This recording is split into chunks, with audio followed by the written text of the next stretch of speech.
If I tell you I played a game called Craftopia, you'll probably think I'm talking about a Minecraft ripoff. However, I'm pleased to tell you that this is really more of a Breath of the Wild ripoff than anything, although Genshin kind of has that spot already. Craftopia is a lot of things simultaneously and bills itself as such, but is primarily an open world exploration game with bits and pieces of other genres within. The game takes place on these little islands that you unlock as you level up and craft new materials. In some way, the game is like Minecraft in that the crafting is essential to the gameplay. It's even in the name. But while crafting is fun and important, there are other things to do in this game. Each island has its own unique materials, so in order to craft certain items, you'll have to go exploring. Throughout your exploration, you'll stumble upon what are essentially Zelda's shrines, with some being time trials and others being boss rushes. Once you've looted an island and its trials, you can head back home to sell off any loot you don't need and store the rest for later.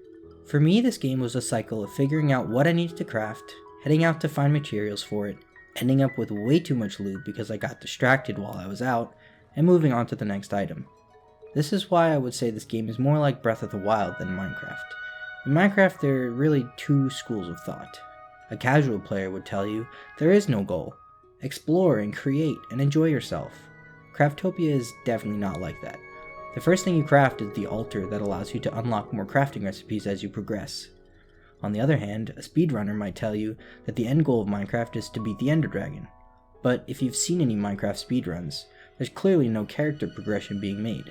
In fact, it's possible to beat the Ender Dragon in under 2 minutes with no tools or armor, just beds. In that way, Craftopia is also unlike Minecraft, in that progression to reach the ending is absolutely necessary. I believe Craftopia takes the openness and freedom of Minecraft and streamlines it for gamers who are too put off by the nuance of the game is what you make of it. Craftopia is Minecraft for people who want to play Minecraft, but with a goal in mind.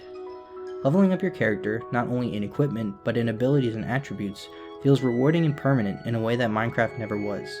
Even Breath of the Wild lacks in this aspect. You can customize your character to a certain extent, but really you will always still be Link with Link's strengths and weaknesses. In Craftopia, you can choose to rank up your physical attack, your magic, your farming, your jumping, your sprinting, basically anything you could possibly want to upgrade. If it seems like I enjoyed this game, you're right. The beginning was a bit slow, but as with any open world game, it took me some time to really understand where to go and what to do. Was I supposed to be island hopping? But then where should I set up my base? Indecisions like this kept me from really committing fully to the game, until I realized my mistake and just plopped myself down on the starter island and called it a day. A similar experience came when I ventured into the Hell biome. The game warns you ahead of time that without fire resistance, you'll burn up in Hell. That got me scared, so I spent some time crafting food, health potions, and searching desperately for chili peppers to craft a fire resistance potion. I ended up not being able to find the peppers and didn't want to look it up online, so I barged in anyway, chugging health potions as I went. It turns out the peppers actually grow in Hell. In order to craft fire resistance, you have to first traverse the lands that burns you. I think that's a good metaphor for this game. You have to jump in blindly and let the game catch you.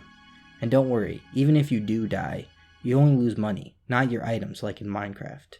To be honest, this game started out around a 6 out of 10 for me, but as I played it more and delved deeper into what it had to offer without hesitating as I had done before, I think this game gets bumped up to an 8 out of 10, and that's mainly because the game isn't finished yet.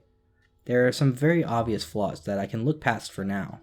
Some of the items have effects that aren't explained in their descriptions, labeled simply work in progress or under development.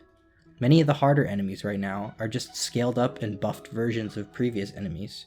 For Pete's sake, the interior of the dungeons is a modeled set that I used in a school project, so I know they didn't model that. Nevertheless, this game has a ton of content and it's very addicting, so I think with time and a dedicated player base, this game can only get better. If this game sounds appealing to you, feel free to purchase it on Steam to support the developers who are constantly putting out updates, or get it free with Xbox Game Pass. Also, a shout out to Smoover Bittamin for recommending this game to us. If you want to see us play or review any other games, let us know in the comments section below. Until next time, thanks for watching.